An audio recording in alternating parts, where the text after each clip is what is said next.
Welcome to Alchemy with Bronwyn, a podcast dedicated to helping you live an inspired, heart-centered life by cultivating energetic mastery. We delve deep into how to organize our life force around what matters most. I'm your host, Bronwyn Isla, board-certified acupuncturist, mama, dancer, and practitioner on the path of illumination.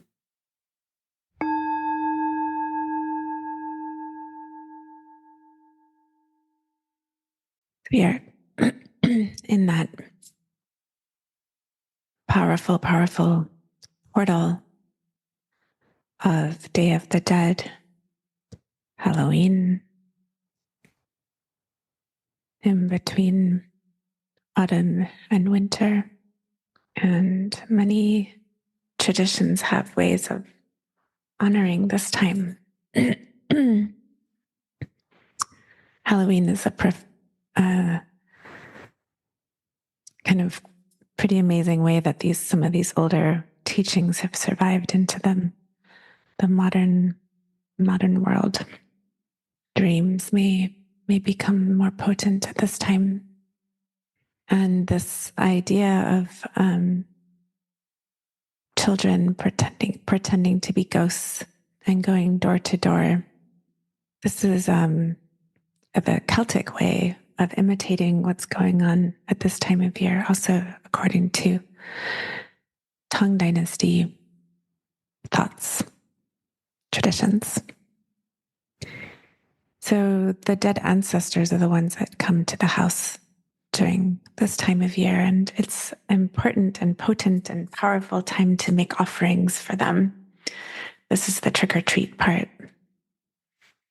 So they come back. And if for people who are less nomadic, if you've been in a house for like 8 generations, the ancestors that lived in that house come back this time of year, and they sort of float from room to room, and if you have offerings laid out for them on your altar, persimmons and fruit and flowers and all these things, then they sort of get that reciprocity, get some kind of way of being fed for, they're helping us all year long. And they're like, okay. So this is the time when we can honor them by feeding them, not just with candy, but with offerings on the altar. Incense and fruit is a great way. So this is replicated by kids now going around door to door dressed as ghosts. But there's also the trick part, I think back in the day, people were a little bit more into the trick part, but now it's like not so much. But yeah, it's important to feed the ghosts. It's very, very important to feed the ancestors this time of year. And if they do, then the things are resolved, illnesses are resolved, sicknesses are resolved, and like sometimes things that are passed on ancestrally, illnesses that are passed on can be resolved. It's the yin right now is relatively small. It's not a demonic time of year. Hence the little ghosts dressed up that are so cute. Demons are summertime, right? That's the heat, the pernicious heat that comes late in the summer. But these are cute little yin ghosts that get appeased by offerings of persimmons and things like that. And if you do something like name your child after the ancestor or make offerings to them, they'll come back and they'll just be like, oh, all is well, love, moving on. And there's many customs for how we work out this reciprocity, whether we name our children or offer them fruit or ashes or pumpkins or whatever it is. But the veil is very, very thin, and this is the time where we have the capacity to be very generous and actually reach them in a really easeful way. They come often because it's getting colder, and they don't feel the cold the way that we do. So they don't mind. They don't mind the cold. It's comfortable for them, the darkness. And as we start to slow down because of the cold and the darkness, that's also, they become more visible. So there's kind of this built in perfect timing for their arrival and us slowing down and things getting darker. So the gate kind of gets opened, and this is a profound time to die. You know, between now and winter solstice is a really, really good time to die. So there was a practice in ancient China where at this time all the chronically ill patients would be sent home to die, you know, just like the doctors would get a vacation. And this happened even in not that long ago. My teacher, Lu Ming, he would talk about this, how his friends would say during the Cultural Revolution, yeah, we don't know why we just, you know, they gave us, this is the time the doctors all got vacations. Like it was still left over. They didn't say why, because then of course it would have stopped being happening because it would be superstitious and all that. But it was like a good time to just be sent home. Doctors go on vacation. And if people die this time of year, it's like the best option. A lot of prisoners would have been put to death rather than being fed all winter. And we've talked about this also as the time to really let go of any projects that are done and wrapping them up and just like getting ready for the winter. So the loved ones that passed are kind of in the neighborhood anyway right now. So you may see them. You may see them in dreams. You may definitely want to go visit any gravestones that you can and go sweep off those, make offerings. So feeding sweets and caring for relatives fondly and their graves fondly is the way to be in reciprocity, and ignoring them, they just, you know, like Lu Ming would talk about it, like they'll just start a little tumor in you. I don't really like to like be fear mongering, you know, about it, the whole thing, but it's like, that's how he would talk about it. He's like, you either get rotten eggs thrown at you or a little bit of cancer, or I mean, I don't, it's a little bit, I'm just not going to dilute it. So these are really sensible holidays right now. The harvest is in, so we have that to offer. And this is kind of like kind of like a way of giving back. If you want to make a more formal offering, Dagara style, you know, if you go to the gravestone or use flowers or whatever, you can put a little bit of ash with your left hand down on the ground. That's to protect your offering from the other hungry ghosts that might be wandering around, that are your neighbor's ghosts or whatever, neighbor's ancestors. You're not going to go feed them. You want to feed your own. So the ash will protect the other hungry spirits from coming to get that offering for whoever you're making it for. And then you can tap on the ground with your left hand in a heartbeat fashion as you speak your prayer and thanks, and direct your offering to where it wants to go or where you want it to go. And then pour, maybe if you're using flowers or fruit, and then pour water after that as a way to be super clear that it's all for the healing. So it's a good time of year to get on top of the ancestor offering moment. I'm curious if anyone had a really clear vision come in and you kind of tuned into what they want, because the portal is thin, so they'll just let you know directly. If you notice your practice start to thin out this time of year, it's a healthy sign. Probably people are just staying at home and cultivating yin. They feel, often people will be like, I'm too tired to come in. I'm like, good, stay home and rest. That's a good thing to be doing right now. The problem isn't not coming in. The problem is if people are just going like around like crazy. This is the Ganying, right? The feeding of the ancestors, this reciprocity principle. So we're in a kind of a dance right now to adapt our value system from valuing yang in the summer. Now we're valuing yin. We're kind of valuing the quieter, slower time. The dance. Rest is very, very helpful, and we want to use some of the extra yin time in the evening right now for resting. So the most potent time right now is in the evening. And if we use that to get like the last little things done instead of using that to rest, then we can increase the insomnia. So as much as you can take the kind of quieter downward sun setting energy and let that be the invocation of rest and use that extra chi to nourish and calm down, that would be helpful. Calm can seem like something we need to sedate ourselves to fight if we're pretty young, deranged. Sedate ourselves to, fighting off like calm can seem very hard if we have been worshiping yang all year.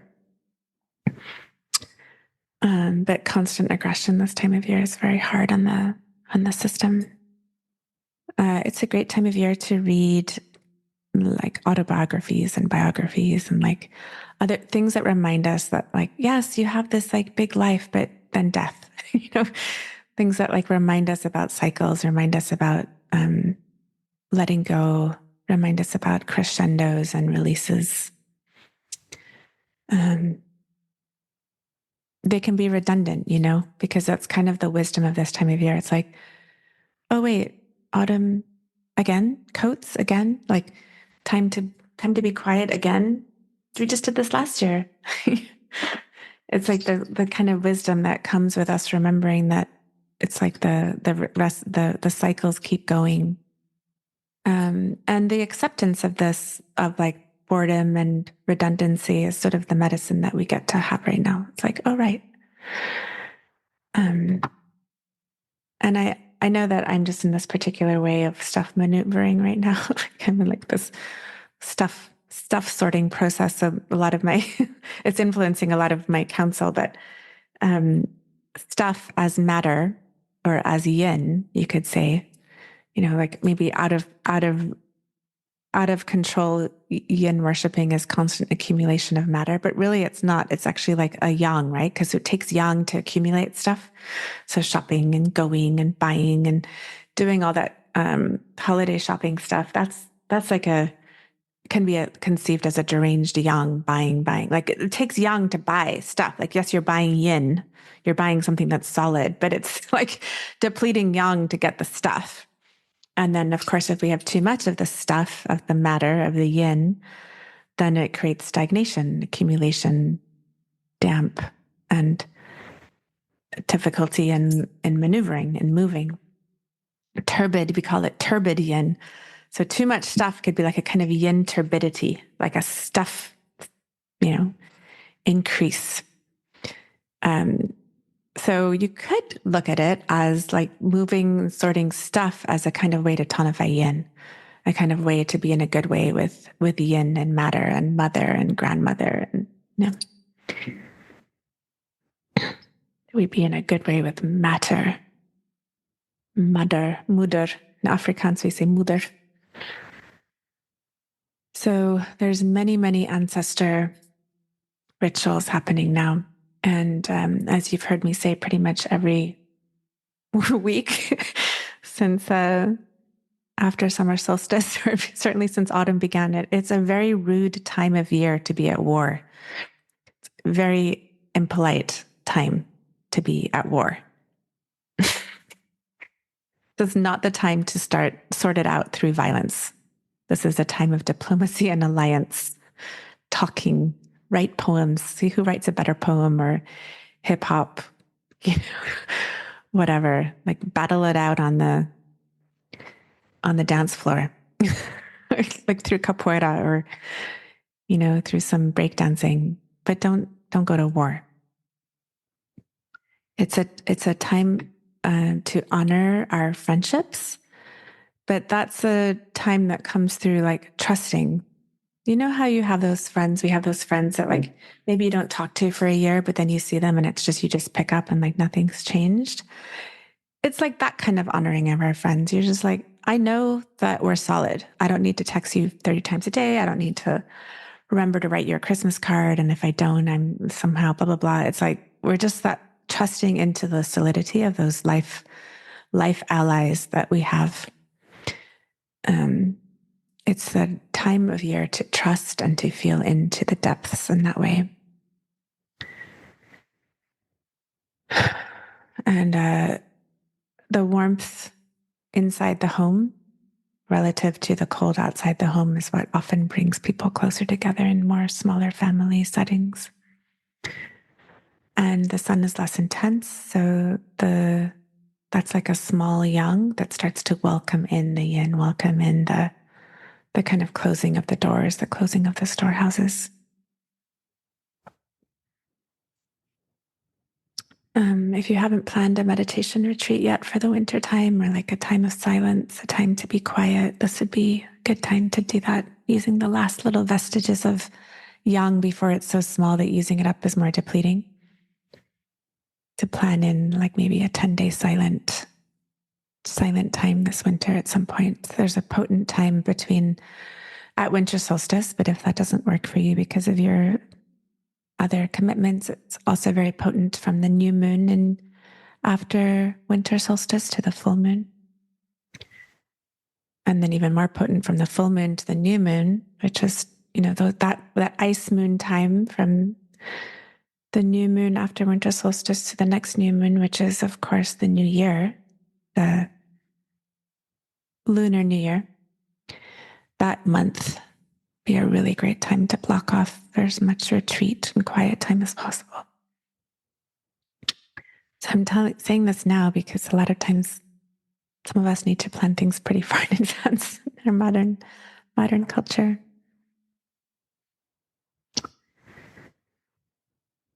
So the taking stock of our lives isn't only about possessions, but it's also like, where am I right now in my life? What has come through this year? What has been learned? What is being let go of?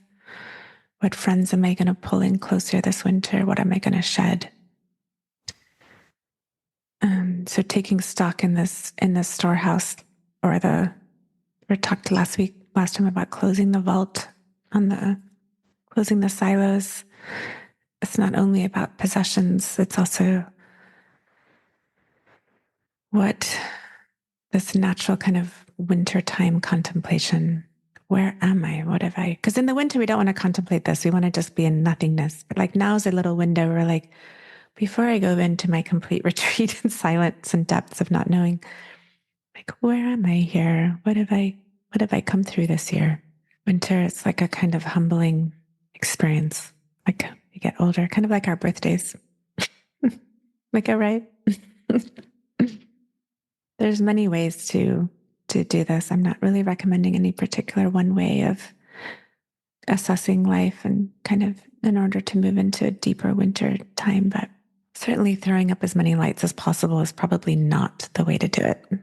Avoiding being in the dark is probably not the way to get through honoring yin. My teacher Lu Ming would counsel us to read Russian novels this time of year. Because they're kind of,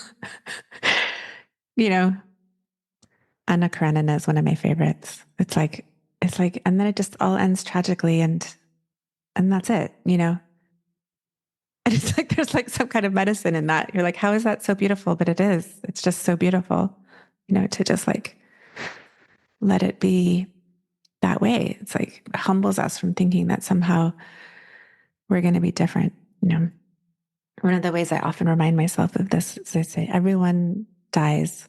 Everybody will die, including me. To like add the including me part at the end of it.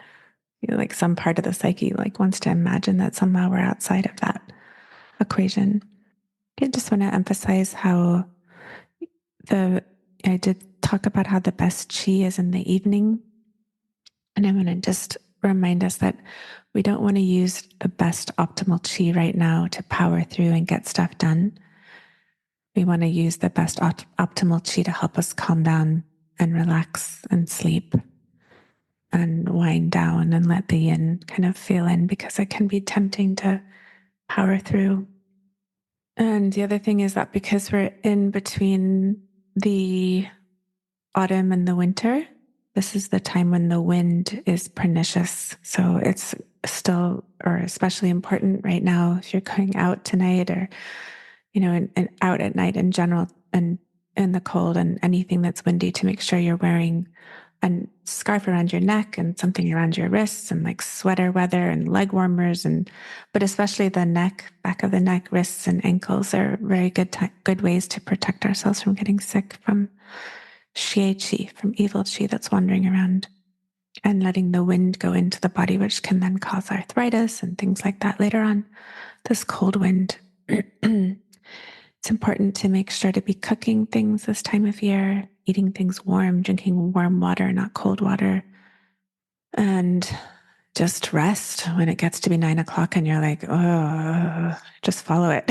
Like, let it go. Try not to push yourself to go out and be merry. It's fine to just prioritize rest as being the medicine of this time of year. And remember, the rest that comes in from now, these next 3 months is like unlike any rest that we can get during the summer. It's deeply restorative, deeply nourishing, has unbelievable power to create health in our systems and longevity. So the Tongshu, this Chinese almanac, ancient Chinese almanac, I'm going to just read this little excerpt from it for this time of year. Does that work for everyone? So it's called Frost Descends. Yin encloses yang. Earth buries fire. Shuangjiang, frost surrenders. The frost descends chi node is when autumn collapses into winter. Lesser yin gives way to great yin. On earth, stasis and frost are prevalent. As the autumn descends into winter, natural activity appears to subside. In fact, activity simply withdraws deeper and deeper inward and down. The northwest wind carries in the growing cold with transitional damp. Days grow short. Yang diminishes. During this period, the environment grows ever more yin and is characterized by frost. Dampness, and the earth rises. Dampness in the form of earth rides the cold wind and is variable. Snow threatens. The blustery wind is pernicious, cold and damp. Yang, withdrawing in and downward, must not be called back up and out. Dress warmly and stay out of the wind. During this period, qi is best at 8 p.m. Neigong is practiced inside where it is warm. Rub your belly until it turns red. Eat warm and nourishing meals and go to bed early. Even if the weather is not cold in temperature, do not get caught in the wind.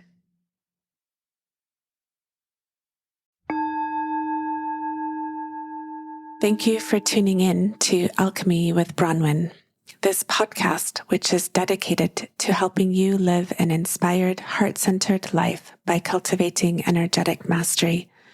We delve deep into how to organize our life force around what matters most. Send me a message. You can do that in the show notes. You'll see a link. Let me know how it went for you.